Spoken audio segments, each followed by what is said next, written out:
back to Identity Insights by Indicio. I am your host, Tim Spring, and today I'm joined by Indicio Deputy CTO Sam Curren, and he's here to discuss the basics of DIDComm. This is the third of our three-part series on DIDComm. In the first, we sought to understand the general concepts and goals of DIDComm. In the second, we took a deeper technical dive into how the tech works. And in this one, we'll be looking at the business side of things with applications, use cases, and practicality. Thank you again for joining me here today, Sam. I know I've asked you about yourself previously, but for those who haven't seen those episodes, would you mind giving us a brief recap? Yes, so I am Sam Curren. Obviously, I work with the Hyperledger Areas community as a community organizer, as well as I'm an architect for Indicio.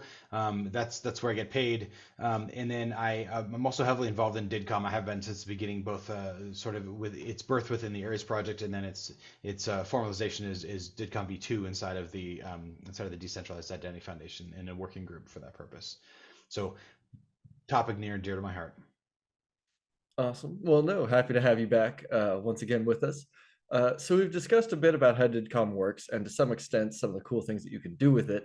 I was wondering if we could start today off with talking a little bit about the practicality of DIDComm and from a leadership perspective, why should they take an interest in DIDComm? Will it provide cost savings, competitive advantage? What is kind of the draw of DIDComm? Yeah, for sure. One immediately obvious one is cost savings. There's an incredible amount of fraud and phishing and other sorts of attacks on insecure communication, and so fraud reduction is a massive part of that. And so there's a lot of money to be saved there, but there's also a lot of competitive advantage in the types of interactions that you can have with your customers in a secure and trusted way. And so, and the competitive advantage leads to additional revenue as you're offering things and conveniences that your competitors are not, because of building things on top of DIDComm-based protocols.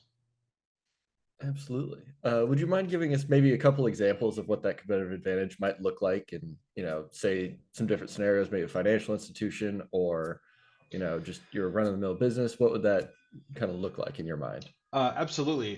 One that we'll talk about is customer loyalty programs.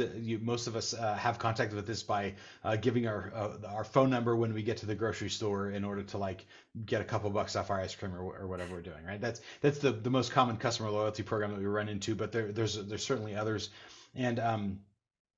and most of those loyalty programs are sort of built upon the ability to observe you without your direct interaction.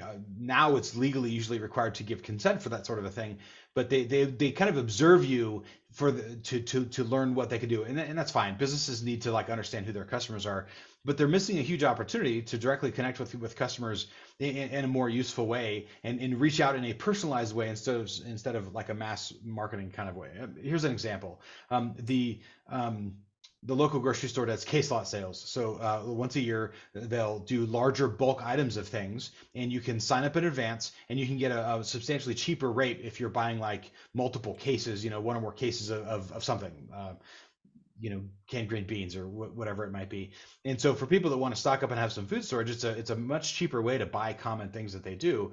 But right now, you have to basically happen by the store when the case lot sale is going on, and then kind of go through a process there that's not really intuitive. And they do have the opportunity to recognize as a customer, they already know what I buy. They already know that I buy canned green beans, or as the case may be, or whatever. And they have the opportunity to reach out to me and say, hey, during our case lot sale, would you be interested in these specific items? And not blast me with everything that they have available, although they could, that's not a bad thing to sort of make available, but the real messaging they want to give is hey, here's things that you may have ordered before, either in a case lot sale or not. Are these things you'd like to participate in our case lot sale? And because it's arriving not as a spam generalized marketing message or anything else, but it's arriving over like a trusted connection that I have with the store in this case, then this is something that I have more control over receiving, and so it is not subject to the same amount or the same spam tactics, for example, which means I'm much more likely to see and engage in that. And because that's a secure channel, I can respond to them and say, yeah, I'd like 5, and they know the relationship that they have with me without me having to like fill out a forms or a bunch of other weird stuff, which means that now they have a record of what I would like. I know that they saw that information. I could be provided a receipt over the same thing, for example, or a summary of my order, and so things like that would be so much more rich as an interaction. Um, and that's the kind of thing that we could have in the future. If you think about, it's interesting because in the fast food industry, we have companies like Uber Eats that, at the surface, they deliver food to your house from a like a restaurant, right? But what they're really doing is managing the relationship between the fast food company that generally has no broad understanding of the customer relationship and the customer itself. In fact, you can even use, in a lot of cases, you can even use Uber Eats, but then go pick it up yourself.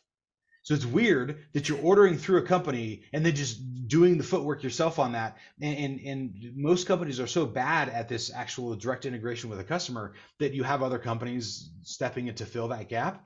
And by having that ability natively, by using DIDComm powered protocols, you can have that competitive advantage naturally instead of forking over money to a third party in order to make that happen.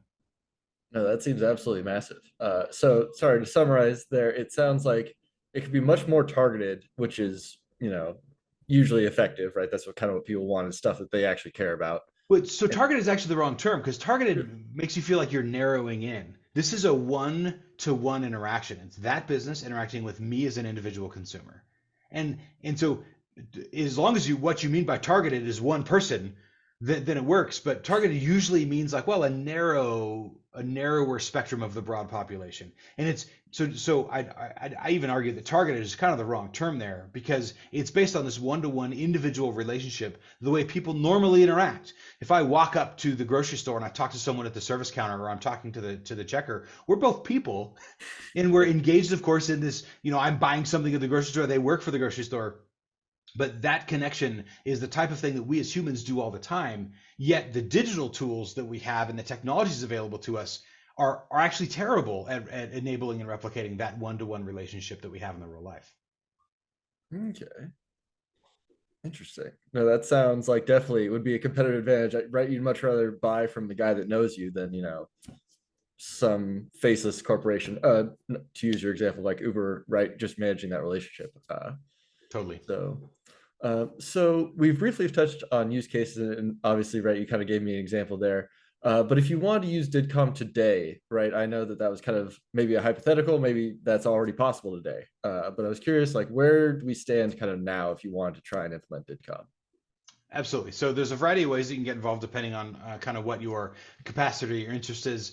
The largest project that uses DIDComm is the Hyperledger Aries project. It's a project organized around creating agent code that uses DIDComm and other protocols to enable trusted interactions and exchange of trusted information. Verifiable credentials are involved, but also other types of interactions as well. And so that project, another notable project is Verimo, which came out of the Ethereum community, which has DIDComm support. And there's also libraries for DIDComm that exist in a variety of languages so that you can do some direct integration if you don't want to sort of start from an existing project like that. And all this is open source, good licensing, no royalties of any kind. And so you can get involved with no permission and no paying of money to anybody. And so it runs in a variety of environments. It's not like it has to be run in the cloud or in a specific environment. There's lots of flexibility there. And for those that are not interested in or incapable, they don't have the staff numbers, for example, to get directly involved, then there are companies that exist to help you with that. I'm wearing my Indicio hat instead of my DIDComm hat. Indicio is one of those. And we or any of the other companies would love to help you get involved and to apply this to your project. All right. And what does the typical project kind of look like? Is there a timeline to implementation you could kind of talk about, or how long does it take to build something, using this kind of technology? Right. So that's a good open question. It spans the spectrum. A good comparison is thinking about like creating a new website, for example, or even rehabbing an old one. You can turn around a small project in a very short amount of time with really narrow goals. You know exactly what you're doing, and that's something that you can make happen very fast. But a super large website would take a long time, perhaps even years, to reach a full vision of what you really want it to be. And DIDComm projects are the same in that very simple ones that you're going after can be accomplished quite simply.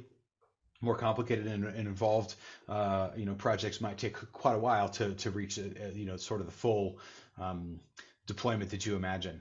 There, of course, it's possible to grow that, and so we advise people to start smaller, pick something that is valuable to you, that makes sense and works, implement that, and then you'll learn a lot in the process, and you can build onto that as you expand the project. So it's a little hard to give you an exact one.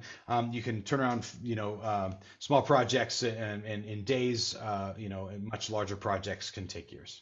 So I know you mentioned that, right? This is an open source project. It's being worked on by a bunch of different groups, and obviously you're kind of very familiar with it. Are there any things that you could point to where, like, hey, you might not be able to do that today, but maybe 6 months, a year from now, like, what are the next goals of the DIDComm project? So that's good. One area that is there's already some beginnings of this, but it's not deployed as widely as certainly I would like. Is using DIDComm for notification and confirmation of things within systems. This is a relatively straightforward thing to do, but there's huge advantages.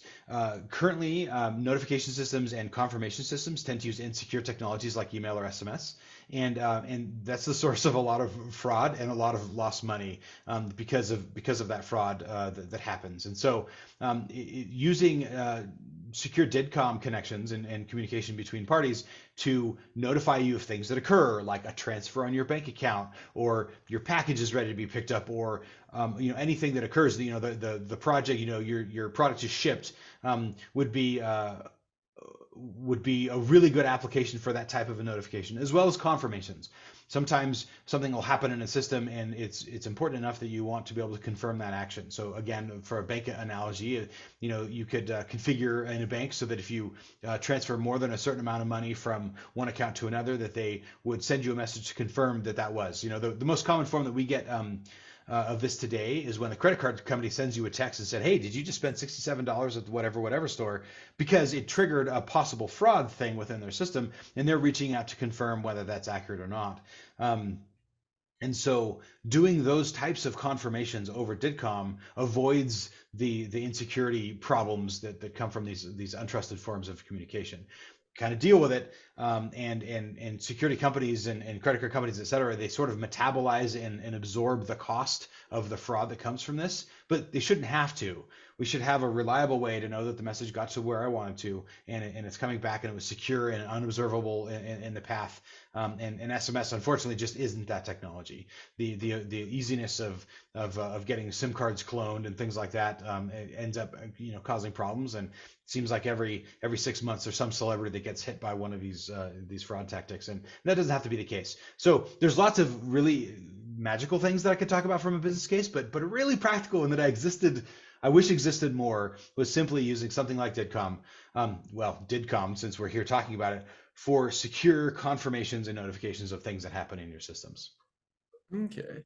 And I think you touched on it really briefly there, but I think it's worth kind of going into that a little deeper, is what exactly makes it different from that SMS message, and why is it more secure?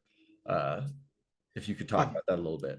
Totally. So SMS relies on the good behavior of the cell phone network in order to not lie to you.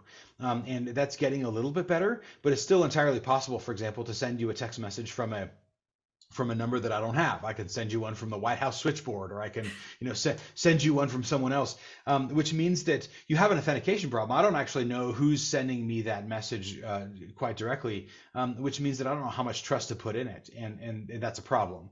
DIDComm is based on encryption that is mutually authenticated, meaning in the process of decrypting a message from someone else, I gain cryptographic confidence of the private key that was actually used to send that message to me. And doing so, of course, I don't learn the private key, but I gain confidence through the association with the public key that is in fact the person that sent it to me. So if I have prior knowledge that key belongs to the other trusted party because I've confirmed it, or other sorts of software assistance that helps with these sort of things, then I can be sure that that did actually come from my bank, or that did actually come from the grocery store, instead of someone that just was pretending to be, and to try and get me to do something, that you know, because of my trust in the original organization. Um, and in that one feature, the ability to have that mutually authenticated encryption back and forth between parties means that other people can't observe it, but it also means that you can't, without cracking the cryptography, which is insanely hard, you can't pretend to be somebody else in an effective way. And that alone, that feature alone, is the really powerful piece of doing this. Now it's built. There's lots of people that have sort of solved this problem, but they've solved this problem in a very centralized way. Meaning, if you use this exact ecosystem, or this exact product, we can solve that problem for you. Uh, because this is built on DIDs and their DID documents and DIDComm, then it's done in a way that supports a flexible ecosystem of technologies. That doesn't mean you're like locked into licensing, or figuring this, or paying some company to solve this problem for you. It's architecturally solved because of the technologies and the open standards that it's built on. Okay. So I know that Indicio has started to use DIDComm and is looking to use DIDComm more in our technology. I'm curious if you could talk about why that's so important. It feels like it could have been like part of your previous answer, obviously, was right because it's secure and cryptographically proven and all that. But It, it is, but the interesting part is not the technical bits. It's what happens because of the technical bits. We believe that the future of the internet needs secure digital communication. Um, and that's not just online. We tend to think about digital things being online, but there's far more than that. An increasing number of our in-person interactions are actually digital as well. Whether we're interacting through an app with another person, or we're coordinating payment, we're using our phones to pay for something, stuff like that. There's more digital interactions. Um, uh, that are happening, including like badging through a security door at your company, right? That's also a digital communication interaction. And we need more of that. And the internet, because of its history, we've talked about this a little bit in the past and in other places, the internet didn't come with that built in. And we believe that there needs to be some fundamental introductions, not things band-aided on, but we need the development of technologies that do this sort of as a core feature. And we believe that DIDComm is the technology that we've got now that enables that, so that we can have trusted digital interactions and trusted digital relationships, regardless of whether we're in person or online. And that's the type of thing that we need to do. So we use DIDComm not because of the technical aspects directly, but because of what the technical aspects provide us and our customers in the use of them. And that's the important bit. We need trusted relationships and trusted communication to happen on the internet, and it needs to happen in a way that isn't bound to a specific proprietary technology, or licensing fees paid to some organization or some centralized body involved. These technologies provide all the features that we've talked about without any of the downsides of being based on sort of traditional vendor offered technology that is not open source and based on open standards. yeah, makes sense. Right, you kind of touched on it a little bit there, but I was wondering if you could talk about how, this is an open source project and therefore is contributed to by a bunch of different people from all over the place. I'm curious if you could talk about kind of the benefits that really exist for companies using this kind of technology. Is right, obviously the open source, and who knows who's contributing to it. And are there any downsides or just things to be aware of when using similar technologies? Yeah, so open source is it's a fantastic business model approach to software, and the people doing open source don't tend to think about the business models of it. They're a bunch of nerds working stuff out, but the really it is a business model because it means that companies invest in the development of software, but rather than holding that software back, they contribute it to the community, and it helps. It takes to have an effective open source community. You need businesses willing to fund involvement in these technologies, uh, and then do so in an open way so that everyone can benefit. Um, there's a handful of really useful features that open source provides, and one of them is that The source is available, which means it's the highest amount of scrutiny is available on the code and on the approaches itself. Which means that if you can't really lie about what it does, because people just go look at the source and find out if you're lying or not. Which means that the software either has the features or it doesn't have the features. Or it does things in a particular way or doesn't. Which means when we're in today's world where we're focused on privacy and phone home technologies, and we're unhappy about software that's doing things behind our back, there's not an opportunity for things to be done behind our back in open source software. Another business benefit is the continuity of service. If you come to a vendor, including Indicio, and you want to get software services from us, you're relying on our continued existence as a business. And sometimes businesses go out of business, but the other thing that happens is sometimes they get acquired, and sometimes priorities change, and the new company no longer wants to fund an area of development, and that's that turns into a problem. There's a slightly graceful way out of that, and that the company can choose to open source the technology at that point. But the problem is that when they do that, it's kind of like delivered as almost as a dead project, meaning we're not going to support this anymore. So if anyone wants the remains of this project, they're welcome to come build on that. A better strategy is to build on software that's open source all along, because there's a developed community around that code base, which means that there's likely to be other vendors that can support you in those technologies, as well as as well as the ability to dive in if necessary or if desired, and actually be directly involved as a company. So those are some of the benefits, and it's pretty powerful. We believe in open source here at Indicio because we want to, and what we do as a company is help people adopt open source technologies. And to do that, we package it up and we make it a little bit easier to do these things. But we actively contribute back to all of the open source projects that we draw upon, because we want that to be a healthy ecosystem, and we want people to not be afraid of being involved in the technology because they're uncertain about a vendor that out of necessity is relatively young. You can't find a decentralized identity SSI company that's been in business for 25 years because the technology hasn't been around for 25 years, right? So having some confidence in the continuation of the technology is good. Some of the challenges that come along with that open source is that you have to understand that open source is a thing. A lot of people think, oh, open source, it's free, which is technically true. There's no licenses you have to pay or anything there. But it's a mistake to think that you shouldn't be involved in contributing to these open source projects, and may need to, because you might want a feature that it just isn't available or hasn't been provided by other folks. And so on the plus side, you are capable of adding the feature to the software that you want. On the flip side, it's your responsibility to do so if no one's going to step up and do it for you.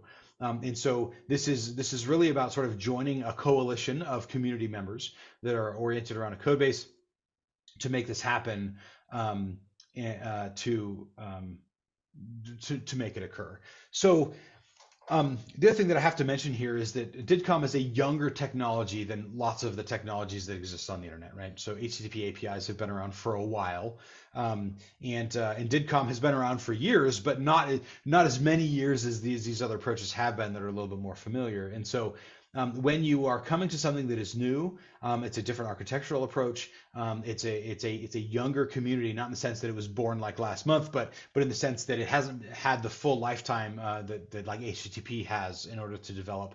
And so sometimes you find spots that are a little rough around the edges. The documentation isn't as clear as it could be, or there's a missing piece of a library that you would like to exist that doesn't yet. Those things will come. And if you would like, you can wait for those to come along. But if you wait, you're going to lose the competitive advantages and all the cost savings and the other things that we talked about that can come by the use of the technology. So it's not a reason to not use it. You just want to be aware as you adopt these technologies that because it is newer, it's going to take a little more effort than some of the more established technologies in order to implement it and make those things happen inside your project. So right, you mentioned that DIDComm is kind of that younger community. And right, since open source software is, kind of built by the community, I'm curious how many people are kind of working on it, or if you could take a guess at like the size of the DIDComm, initiative currently. So a guess is necessary. Typically in communities like this, if you have to make the percentages easy, if you have 100 people that are involved and using the project, then 10 of them are actually going to be vocal about it, meaning they'll show up to meetings, they'll post issues on the code, etc. And then one of those people is actually like an active contributor to the source code directly. It's a instead of sort of an active observer, it's an active participant.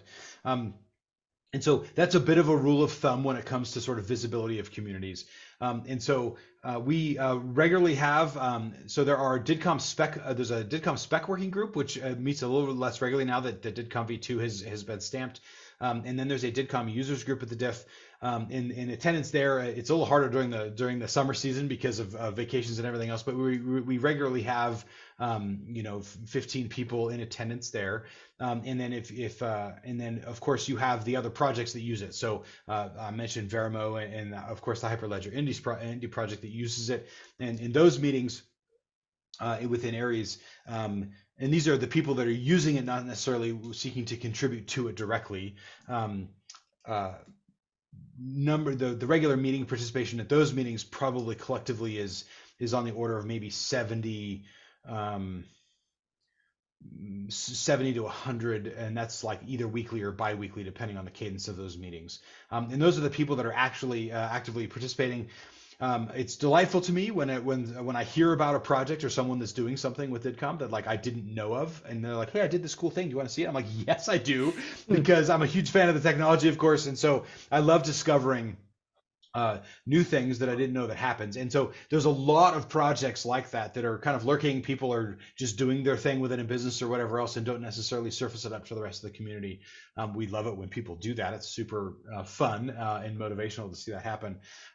So those are some numbers you can kind of extrapolate a little bit about regular attendance and contribution and things like that. So it is still a young technology, but it has, I need to stress this, it is production ready. It is in production applications today. It is being used across code bases, written in various places. It's a successful technology from that perspective. This isn't an idea. This is a usable and deployed technology today that provides these advantages. So when I say young, I don't mean immature. I just mean that when you're trying to compare, with technologies that have been around for decades, where we can't compete on the decades thing because it is newer than that. No, absolutely. I think 70 to 100 people, either weekly or bi-weekly, actively showing up to really work on and care about this technology is awesome. And that leads to hundreds of people that are actively involved, but just not showing up. Yeah. Right. Sometimes because the world is inconveniently round and the meetings are a really inconvenient time for their time zone. Yeah, that's totally fair. Well, it looks like that is about our time for today. If you at home are interested in learning a bit more about verifiable credential technology, please be sure to subscribe to the channel. We'll continue to bring you some more educational content. If you have questions or specific topics that you'd like for us to cover, go ahead and leave a comment below. We'll be sure to read and address them. And thank you again to you, Sam. We'll make sure to include the same links as before to make sure that everyone can learn more about DIDComm and how to get involved. Are there any particular thoughts or key takeaways that you would like to stress for the business audience? Join us. This is a powerful technology. You obviously need some technical folks, either by business partners or within your organization to take advantage of this. But it is a powerful technology, and it's ready to use today.